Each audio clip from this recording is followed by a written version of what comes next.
नमस्कार दर्शक बंधु चलतु नजर पकाइबा आज सकाळर केतोटी गुरुत्वपूर्ण खबर उपरे सेथिपाई वीडियोटी को शेष पर्यंत देखा मोर अनुरोध। वीडियोटी भल लगिले वीडियोटी को लाइक करी चैनल को सब्सक्राइब करी कमेंट माध्यम रे जणातु आपण माने आम वीडियो केउ जिल्लारू देखुछंती। चलतु आज सकाळर खबर उपरे नजर पकाइबा। आजिर प्रथम खबर पुणी सस्ता हला सुना 7000 कमिला दाम।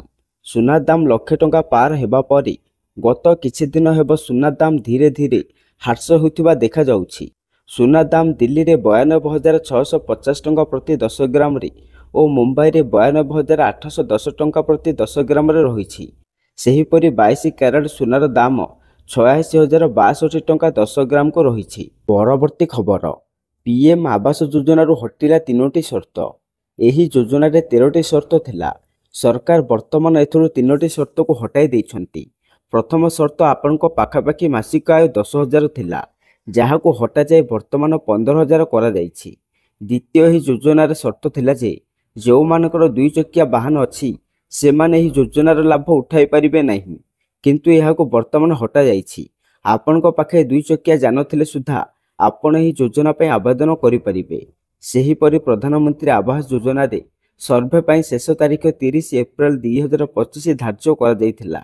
हेले वर्तमान केंद्र सरकार ही तारीख को मे 15, 2025 कर देइछंती। परवर्ती खबर चापरे चेपा हेले ममता सरकार, कारण प्रबल विरोध प्रतिवाद पर शेष में दीघा जगन्नाथ मंदिर सामना हटिला जगन्नाथ धाम लेखा।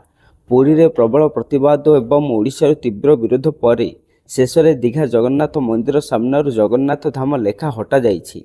ए नै पश्चिमबंग मीडिया सेल अध्यक्ष अमित मालव्य कहिसंती। परवर्ती खबर कोरोना पर आसिला नुआ रोग, 53 लोकों जीवन अस्थिर 9 जन मृत। अहमदाबाद रे देखागला अचिन व्याधि, डाक्टर मध्य भयभीत। अनियंत्रित मधुमेह, किडनी, उच्च रक्तचाप एवं मेदबहुलता सहित संघर्ष करुवा लोक माने विशेष भाव में सजग रहिबा आवश्यक। एहीपरि एकाधिक रोग रे आक्रांत व्यक्ति माने वर्तमान एक नूतन समस्यार सम्मुखीन होउछंती। अहमदाबाद रे ए पर्यंत एहीपरि 53 रोगियों को चिन्हट करा जाइछि, जो माने वर्तमान मोकोरामाइकोसिस फंगल आक्रमण नामक एक मारात्मक रोग रे पीड़ित होउछंती। परवर्ती खबर चलित वर्ष 20,000 फ्रेशर को नियुक्ति देव कग्निजांट। अमेरिकार आईटी कंपनी कग्निजांट 2025 मसीह 20,000 फ्रेशर को नियुक्ति देव। ए नै गतकाली कंपनी पक्षर घोषणा करा जाइछि।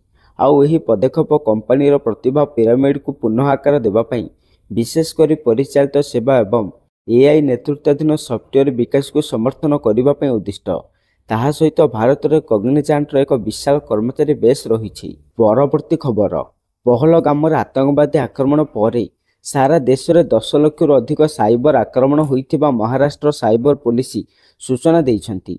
एही साइबर आक्रमण पाकिस्तान समेत अन्य अनेक देशर करा जाउछि।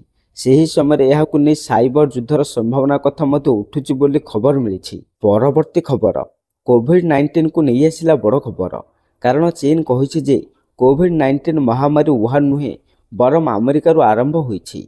अमेरिका सरकार सद्यतम दाबीर जवाब रे एही विवृत्ति आसिछि जे चीन रो वुहान रो एक लैब रो भाइरस लीक हेबार संभावना रहिछि।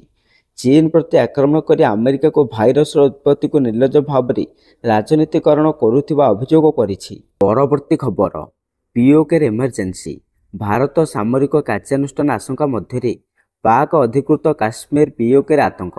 जदि परिस्थिति आहुरी खराब हुए तेबे ही अंचल जरूरीकालीन परिस्थिति लागू करा जाय पारे, यह कहिसेंती पीओके प्रधानमंत्री चौधरी अनवर उल हक। सुरक्षा परिस्थिति को दृष्टि रखी नीलम उपत्यका एवं नियंत्रण रेखा एलओसी निकटवर्ती संवेदनशील अंचल पर्यटकों प्रवेश को निषेध करा जाइछि। परवर्ती खबर 24 घंटा पर पुणी अट्टारी वाघा सीमा खुलिला। परवर्ती खबर 24 घंटा पर पुणी अट्टारी वाघा सीमा खुलिला पाकिस्तान। पाकिस्तानी नागरिकों को मिलिला स्वदेश फेरिबार अनुमति। सीमा पार कर निज देश को फेरिबाकू अनेक पाक नागरिक सीमार अपेक्षा करथिला बेले गुरुवार हठात सीमा सील कर दैछि पड़ोशी। पहलगाम आक्रमण पर भारत और पाकिस्तान मध्य युद्ध स्थिति घनैबार लागिछि। परवर्ती खबर विदेशी को चिन्हट करा जाय कटाजिब राशन कार्ड। ए नै सूचना देइछन्ति खाद्य और जोगाण मंत्री कृष्णचंद्र पात्र।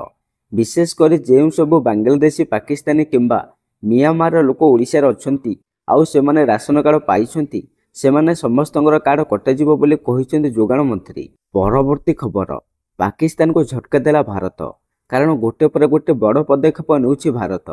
ପୂର୍ବରୁ ପାକିସ୍ତାନର ଅନେକ ଚ୍ୟାନେଲ ଭାରତରେ ବ୍ୟାନ୍ କରାଯାଇଥିଲା, ଆଉ ଏବେ ସିଧା ପାକିସ୍ତାନୀ ପ୍ରଧାନମନ୍ତ୍ରୀଙ୍କ ୟୁଟ୍ୟୁବ ଚ୍ୟାନେଲକୁ ବ୍ଲକ କରିଦେଲା ଭାରତ। ପରବର୍ତ୍ତୀ ଖବର, କର୍ଣ୍ଣାଟକର କୋର୍ଟରୁ ଉଦ୍ଧାର ହେଲେ 12 ଜଣ ପ୍ରବାସୀ ଓଡ଼ିଆ। ଠିକାଦାରମାନେ ପ୍ରଲୋଭନ ଦେଖାଇ ଦାଦନ କରିବାକୁ ନେଉଥିଲେ। ଠିକାଦାରମାନଙ୍କ କବଳରୁ ମୁକ୍ତ ପାଇଁ ମୁଖ୍ୟମନ୍ତ୍ରୀଙ୍କୁ ଭିଡ଼ିଓର ବାର୍ତ୍ତା ଦେବା ପରେ କର୍ଣ୍ଣାଟକ କୋର୍ଟରୁ ପହଞ୍ଚିଥିଲେ ବିଜେପି ପ୍ରବାସୀ ଓଡ଼ିଆ ଉଦ୍ଧାରକାରୀ ଟିମ୍।